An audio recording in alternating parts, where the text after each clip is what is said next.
Deep স্টেটের agenda বাস্তবায়ন করতে বাংলাদেশের জনগণের অর্থে লালিত প্রশাসন ব্যবহৃত হয়েছে। সিসি আপনাকে বলতে চাই, আপনার পূর্ববর্তী সিসির পরিণাম থেকে আপনি শিক্ষা গ্রহণ করুন। আমরা যে আপত্তি জানিয়েছি, সঠিক তদন্তের মাধ্যমে জনগণের ব্যালটের অধিকার যদি ফিরিয়ে না দেন, বাংলার মানুষ জোর করে তাদের অধিকার কেড়ে নেবে ইনশাআল্লাহ। আসসালামু আলাইকুম ওয়া রাহমাতুল্লাহ। নাহমাদুল্লাহ তাআলা ওয়া নুসাল্লি আলা রাসূলিহিল কারীম, আম্মা বা'দ।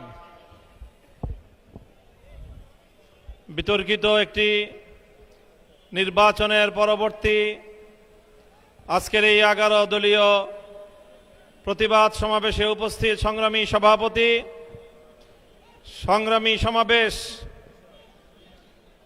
আমরা আশা করেছিলাম বহু রক্ত, জীবন, অনেক অশ্রু আর ঘামের বিনিময়ে অর্জিত জুলাই বিপ্লব পরবর্তী বাংলাদেশের মানুষ তাদের ব্যালটের অধিকার ফিরে পাবে।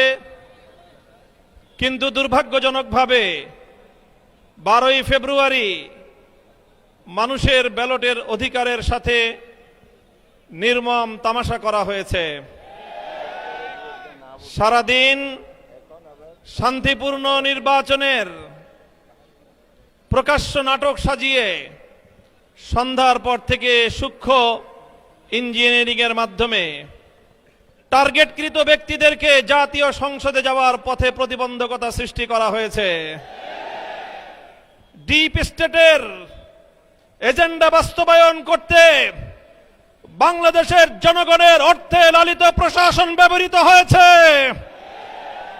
সিসি আপনাকে বলতে চাই, আপনার পূর্ববর্তী সিসির পরিণাম থেকে আপনি শিক্ষা গ্রহণ করুন। আমরা যে আপত্তি জানিয়েছি, সঠিক তদন্তের মাধ্যমে জনগণের ব্যালটের অধিকার যদি ফিরিয়ে না দেন, বাংলার মানুষ জোর করে তাদের অধিকার কেড়ে নেবে ইনশাআল্লাহ। আপনাদের এই প্রহসনের প্রতিবাদ করার পর গোটা বাংলাদেশ জুড়ে আমাদের 11 দলীয় নির্বাচনী ঐক্যের নেতা কর্মী সমর্থকদের উপর যেই পৈশাচিকতা চালানো হচ্ছে, আমাদের বোনদেরকে ধর্ষণ করা হয়েছে, আমাদের মা বোনদের শ্লীলতাহানি শুধু নয়, তাদেরকে শারীরিকভাবে লাঞ্ছিত করা হয়েছে, আমাদের বাড়ি ঘরে অগ্নিসংযোগ করে বাংলাদেশে আবার নতুন করে ফ্যাসিবাদ ফিরিয়ে আনবার পায়তারা চালানো হচ্ছে। মনে রাখবেন, রক্ত দিয়ে যে জুলাই বিপ্লব হয়েছে, সেই বাংলাদেশে আর কোনদিন ফ্যাসিবাদ ফিরে আসতে পারবে না ইনশাআল্লাহ।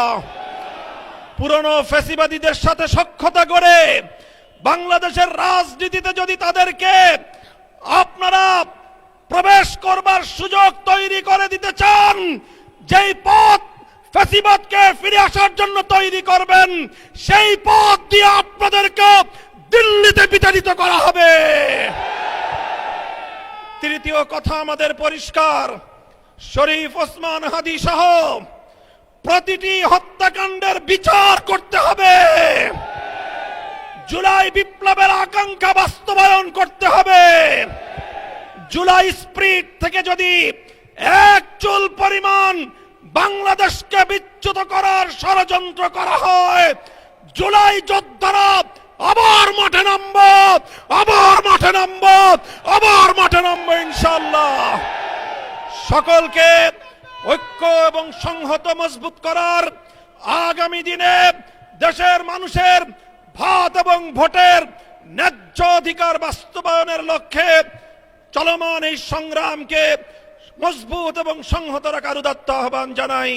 নাসরুম মিনাল্লাহি ওয়া ফাতহুন করিব।